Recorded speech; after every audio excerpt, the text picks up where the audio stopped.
Hey, what's up, YouTubers? It's eveRide, and this episode, you're gonna want to stick to the end if you want a good laugh.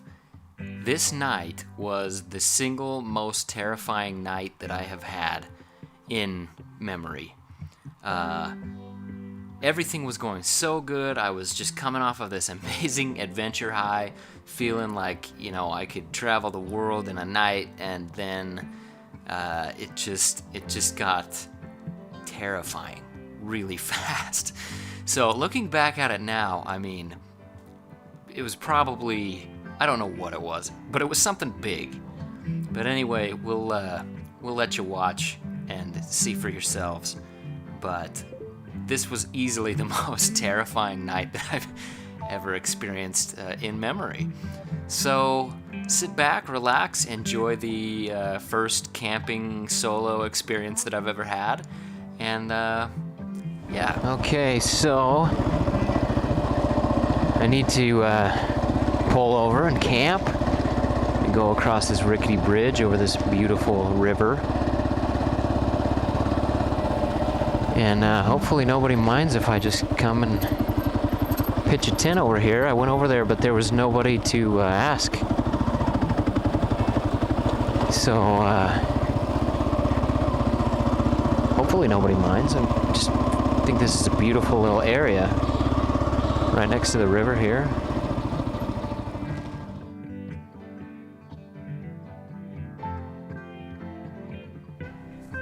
So I should have done more research on camp spots. I planned to camp in John Day, but it turned out to be like an RV parking area instead of a real campsite, and I wanted to be out in the woods.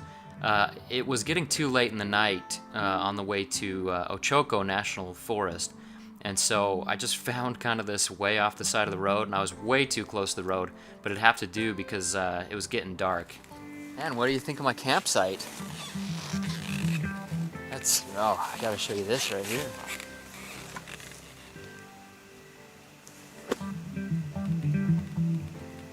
Plenty of wood, build a nice little fire. I can hear the river, smell green. Perfect. This is awesome. Why did I put this off for so long?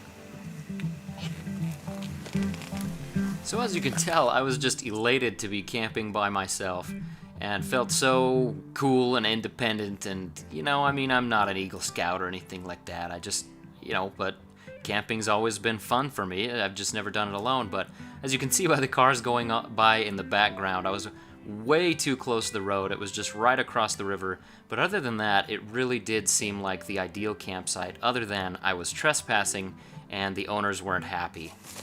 I just heard some coyotes, and honestly, I know coyotes don't really bother people, but they sure do sound freaking terrifying. So if you've never heard coyotes, you probably think that they're just little yappy dogs, but in reality, they sound like a mixture of like tortured kids and crying babies and just the most disturbing sounds you've ever heard in your life. I'm not afraid of coyotes, but the sounds that they make are definitely unnerving when you're out there alone. You just think about whatever they're tearing up is having a bad time in life. Something that I learned in just when I was studying wilderness survival is always keep some handy things around your neck. Spare key, religious thing, a little pocket knife, a light, and a lighter. So this is a Coleman dual fuel stove. It actually runs on gasoline, and it's pretty awesome because you don't have to pack extra fuel. You just pour it in there and light it up, and it worked really, really well. I was really happy with it, so no extra storage for gas. Alright, I don't know how good you can see me there. Probably alright. But I got water boiling. I just barely had some dudes in side-by-side pull-up, and weren't very happy to have me here. They stopped kind of over in that direction, and they were like, "Hey, what are you doing here?" I kind of stood up, and I was like, "Hey, it's getting dark. I just had to set up camp." And they pulled around, kind of came in weapons hot, you know, just pretty upset. But I just pointed to the bike and I said, you know, I was just getting down the road and I thought I'd be able to camp somewhere else, but it was getting too dark, so I just pulled over here. And he was like, oh, no worries, man, no worries. He was like, yeah, just he's like, just so you know, you are trespassing, but we'll let it go. So thank you, landowner man, for letting me stay here in your field with the coyotes. I wonder if you'll be able to hear them. They're freaky. Let's go ahead and check out what we got going on in Tentville, USA. We got the electronics corner. This is my office. Here we have an Anchor battery. Thing's pretty awesome. I posted it up on my Facebook Dcam. And it's currently charging my phone, which is 73% finished. And then I need to charge this camera. And I'll need to charge the camera that you're watching on. And I'll need to charge the Sena, so let's pop that off and get that ready. Over here we have the stinky jacket area, where my jackets are nice and stinky. This is where the magic happens when I do my editing. It is a 17-inch laptop, not the most portable of laptops, but it works perfect. You know what? It's mostly a desktop, but when I decided to come on the trip, I decided that I needed to have it for storage and things like that. It was just too expensive to go with other storage media. Down here we've got the spare Sena for the guests. We've got our laptop power, a mouse, some extra dual lock, an extra mic, some extra USB cables, and some SD cards that I might return because I have the laptop with me. Camping alone, pretty cool. And when those guys came, I seriously thought there was gonna be trouble, but they're not making me leave, and that's really good because I really don't want to pack up and get on the road at night. I'd rather just have a peaceful evening, which I will. Alright, what do we have here? Let's open this up. Oh, buddy. That actually smells and looks really, really good. Still got a few dry spots in there. Ooh, yeah. Big, huge, gigantic dry spot. So this is my first time camping alone. Nobody else with me at all. There's a striking feeling of independence, but also of vulnerability. Vulnerability. What a good description of exactly how I felt that night. So shortly after this, I got out my laptop and I started blogging, just writing my feelings down about the whole thing. It's kind of how I process stuff. And suddenly, out of the blue, this crazy smashing something comes charging through the campsite. And I'll do my best to imitate the sound right here. You ready? This is going to win some kind of award for sound effects, but here we go.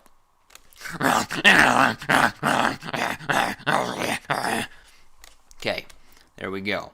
So that, combined with the smoke monster from Lost, combined with, like, crushing all that wood around the tent that you saw in the time-lapse, all of that's crushing, and it just sounds like some gigantic, snorting, crazy beast has just entered the camp and is just snarling and looking for something to just decapitate in the middle of the night. So I shut the laptop down, and this is the footage that I took. And keep in mind, it's funny now, but I was so terrified. I'd never been that scared, ever. So, anyway, enjoy. Okay, guys, I'm kind of freaking out. There's something out there. I just heard it grunting around, and it's like moving crap around. Do you hear that? Oh my gosh, I'm so freaked out right now. I have no idea what it was. But it's like right outside my tent. Holy crap. It was making like a grunting noise. And then it was just rooting around by the river. Oh, jeez.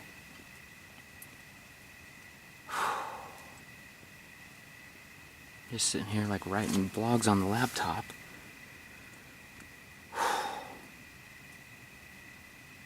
Man, I don't have a knife or a gun or anything. Jeez, that was so frickin' scary.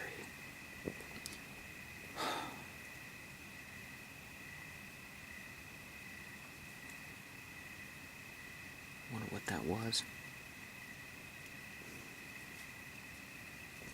It's still out there. So at this point, I seriously thought that it might have been those guys just come back to play a joke on me, but that ended up not being the case. It's right by the tent. Hello? Because people's eyes don't glow. I can't see anything out these windows.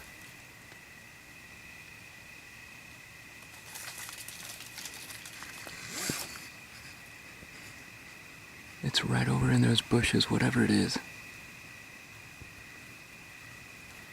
I see eyes. I see eyes. Oh my gosh, I see eyes.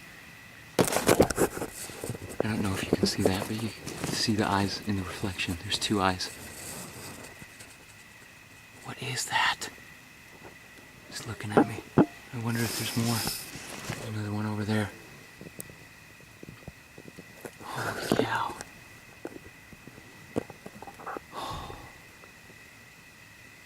My heart is beating so stinking fast right now. Oh, it just sucks. I have nothing for a weapon.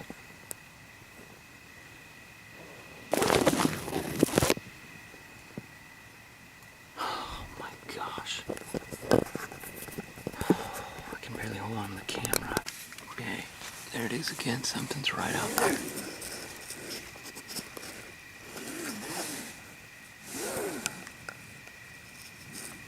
Earlier it sounded like somebody was throwing rocks into the river. I don't know what that was, but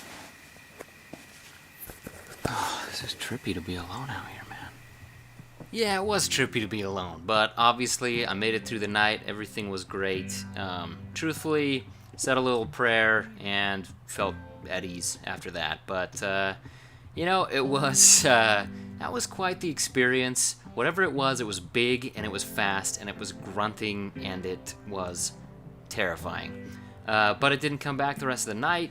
Didn't bother me. Nothing happened. It was pretty uneventful. I actually slept like a rock after that. So here I am putting the bike up, putting the tent up. And at this point I was still really slow. I'd been staying a lot of places for a long time. So this is maybe the third time that I'd packed up the bike like this. But everything was made pretty easy by the gear that I had, especially that green chili adventure gear soft rack that I actually put over my laptop box. Have a look around the campsite here.